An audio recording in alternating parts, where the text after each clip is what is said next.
But he did that. Trump did that in his first term.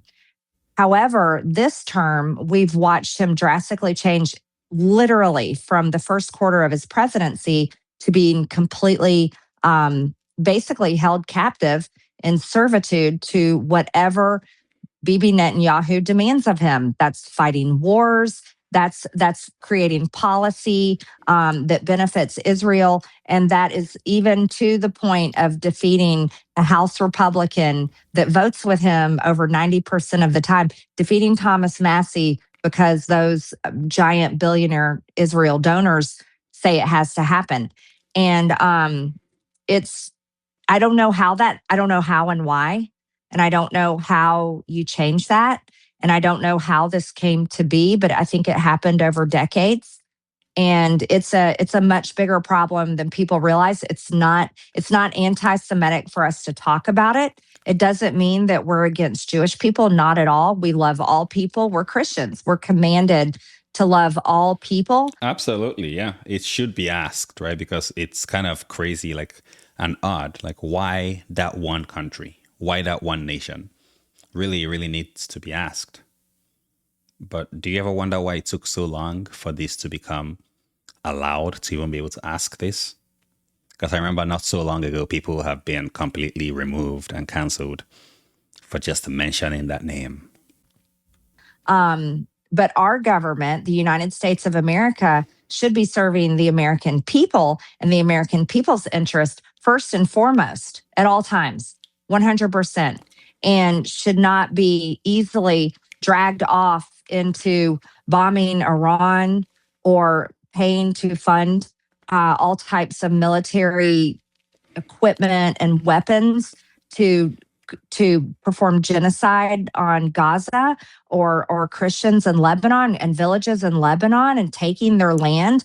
The hypocrisy of it is beyond, it's unspeakable. Members of Congress stood up and applauded King Charles when he demanded that. And I myself watched that and I said, well, I know for a fact, because I've been there, I know the things said in speeches to Congress publicly, because that's what that foreign leader is asking of Congress. Those same conversations happen privately at the White House. And it would be really naive for anyone to think that King Charles is not talking to Donald Trump about going to war with Russia because of the Ukraine-Russia war. And that concerns me. Yeah, well, I don't think we have to be worried about that because we know that DJT is like best buddies with Putin. So I don't think that's going to happen. So I wouldn't worry about that. Besides, he's too busy right now blockading and truthing and tweeting. It's just interesting that you think of donors to the Republican Party and Democratic Party, I should say, who are pretty single-mindedly focused on the fortunes of Israel, and they want foreign aid, they want a defense guarantee, they want the United States military to protect Israel as it continues its expansion in the Middle East, et cetera, et cetera. And that's all true.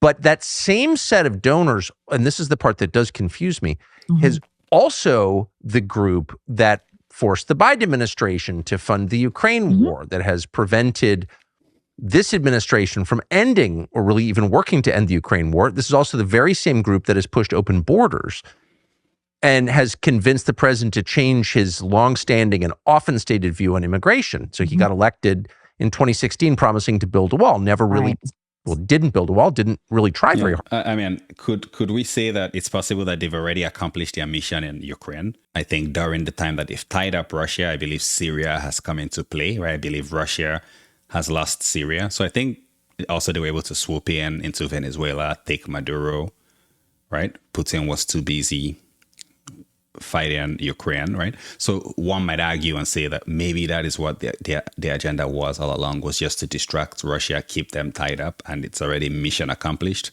And so now they're okay to just toss Ukraine to the side. But then it could also be that Ukraine, they are waiting for the midterms. And then by the time the midterms come, then help is coming again, right? So I don't know, man. I don't know what to make of any of this. Y'all let me know what you think down in the comments. What are you speculating here? Because that's all we can do. Hard to build a wall. And now is saying, well, actually, I'm not going to deport a lot of people. We're going to make them citizens. Yep. We're going to start the process of, immigration reform or whatever phrase they're using. But Trump is now pro-immigration, which is an amazing change. Once again, at the behest of these donors. These are the same people who have pushed open borders in Europe, who've abetted the refugee migration from Syria and Africa into Western Europe and then complained about it. Why is that? Like, why would people who support Israel also be for changing the demographic mix of the United States? That doesn't make sense. Well, it's true. It is true, and it's happened for many years now. Our demographics have been drastically changing. That happens through our border. Through Imagine being just to be honest, there, right? Like the demographics thing is not only happening in the U.S. We also see that happening in the UK, Australia, Canada, right? So it's almost like as if they're in lockstep with each other, these countries. And we really saw that in great effect during the C19, right? During the pandemic, we saw like how closely knitted they are and how well they work together in lockstep to contain us. But what really happens behind the scenes is these powerful lobbies and these powerful groups who are basically businesses that run off of government contracts, they run off of grants they receive, they run off you can call open borders an industry. It is a huge, powerful industry.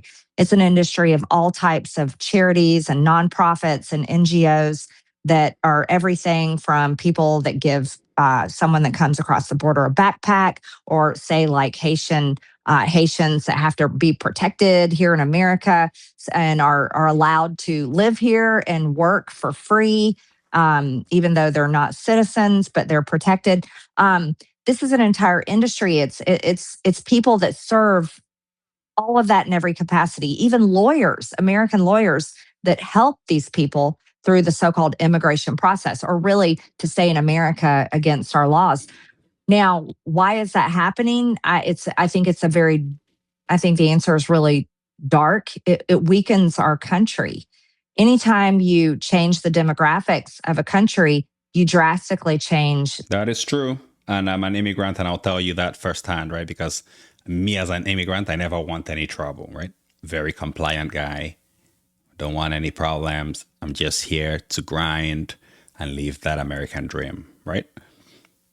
But then we know like the Americanas, the ones that all they know is America, right? And those ones, they're probably a little bit more like entitled, as they should be, right? This is their land. Many generations back. So they're probably less compliant. So it makes sense for sure. We immigrants, like, no offense to my fellow immigrants, guys, but it's true. We are definitely very compliant because we don't want any complications with our papers or anything like that. So yeah, just saying.